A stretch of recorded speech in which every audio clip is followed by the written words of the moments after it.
নমস্কার। আশা করি সকলেই অনেক ভালো আছেন। আর আমরাও অনেক ভালো আছি। কারণ ভালো না থেকে পারি, মা বাবা এসেছে আমাদের বাড়িতে। তার জন্যই সকাল সকাল ঘুম থেকে উঠে রেডি হয়ে ভেবেছি একটু চিড়িয়াখানায় ঘুরতে নিয়ে যাব। কিন্তু বেরিয়ে দেখি এত বৃষ্টি হচ্ছে যে আর যেতেই পারলাম না। গেলে কেননা দেখা গেল ওইখানে চিড়িয়াখানায় পশু পাখিরা বেরোলোই না। সবাই সবার ঘরে বসে থাকলো চুপচাপ করে। তাই ভাবলাম দেরি না করে চলো আজ মন্দির থেকেই ঘুরে আসি। তাই আমরা শ্রীরামজির মামা বাড়ি কৌশল্যা মাতাজি মন্দিরে চলে আসলাম। এসেই আমরা প্রথমেই ঢুকে গেলাম মন্দিরের ভিতরে। মন্দিরের ভিতরে যেতেই দেখতে পেলাম জলে কত কচ্ছপ। কচ্ছপ তো দেখেছি, কিন্তু এত কচ্ছপ একসঙ্গে আগে কখনো দেখিনি। আর ওই যে দূরে দেখতে পাচ্ছ জলে শ্রীকৃষ্ণর ওখানে মূর্তি করা আছে।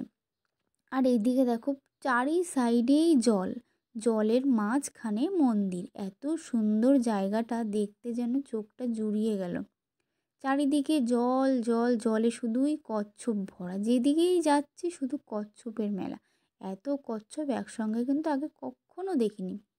মন্দিরটা এত সুন্দর যে দেখতে দেখতে প্রাণটা যেন ভরে এলো। আমরা ভাবলাম একটু কচ্ছপকে খেতেও দেবো, কিন্তু এখানে খাবার দেওয়া বারণ ছিল, তাই আর দিতে পারলাম না। তাই দেরি না করে চলো সামনের দিকে এগিয়ে যাই।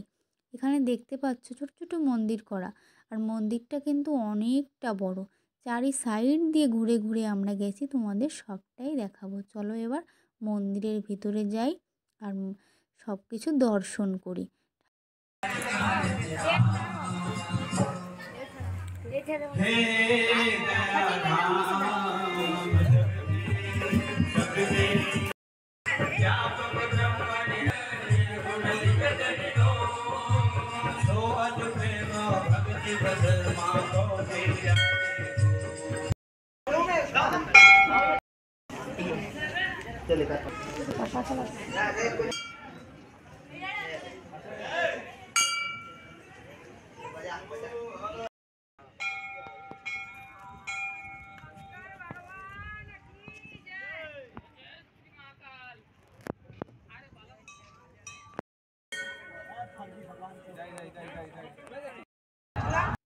ঠাকুরের দর্শন করে আমরা বাইরে বেরিয়ে আসলাম, আর এসে দেখি এরা আমাদের পিছু নিয়েছে, তাই এদেরকেও একটু খাবার দিয়ে দিলাম।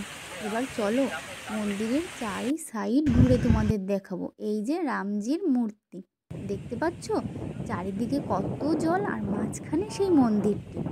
আর এখানে চারি সাইডে একটা একটা করে বট গাছ ছিল। বট গাছের এত সুন্দর আওয়াজ, হাওয়া দিচ্ছে আর ঝনঝন করে আওয়াজ পাচ্ছে, আর এত সুন্দর ঠান্ডা যেন ঘুম চলে আসছে।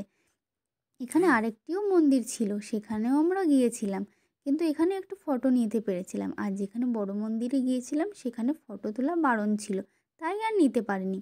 আর এরাও আমাদের সঙ্গে মন্দিরের এক চক্কর লাগিয়েই ফেললো, তাই এদেরকেও একটু যাওয়ার সময় খাবার দিয়ে দিলাম। তো আজকের মতো এইটুকুই, বাই বাই।